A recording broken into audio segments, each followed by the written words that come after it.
Hello everyone, কেমন আছো সবাই? এটা হচ্ছে অনেক আগের ভিডিও। এটা হচ্ছে শিব পুজোর সময়। আর ওই দিন আমরা গিয়েছিলাম সবাই মিলে টোটো করে দেওয়াপাড়া শিব মন্দিরে। আর ওখানে মন্দির থেকে বেরিয়ে ডাইরেক্ট আমরা চলে এসেছিলাম মেলার ভেতরে। আর যেহেতু একটু বাড়ি থেকে দেরি করে বেরিয়েছিলাম, একটু খোবাটি খিদে পেয়ে গেছিলো একটু বেশি, তাই যাওয়ার সঙ্গে সঙ্গে আগে সবাই মিলে পাপড়ি চাট কিনে নিয়েছি। পাপড়ি চাট নিয়ে এখানে খাচ্ছিলাম। আর আমরা একটু দেরি করে গেছি, তাই একটু মেলাটা ফাঁকা ফাঁকাই ছিল।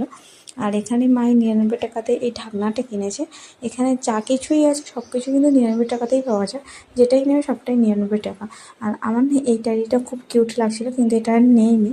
আর বাড়ি যাওয়ার আগে এই কাপগুলো 20 টাকা করে বেরিয়েছিলো, কাঁচের কাপগুলো, ওইগুলো 4টে নিয়েছি। আর একটা জিনিস যেটা হচ্ছে যে এই জিনিসটার নাম আমি ঠিক জানি না এটা কি, কিন্তু এটা না মেলার ভিতরে অলরেডি 2বার খেয়েছি, এতটা টেস্ট হয়েছিল যে তার জন্য বেরোনোর কথা আবার একটা কিনেছি।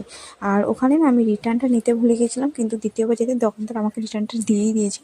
আচ্ছা চলো, আজকে ভিডিওটি পর্যন্ত দেখা হচ্ছে নেক্সট ভিডিও। ততক্ষণ ভালো তোমার সুস্থ তোমার, চলো টাটা।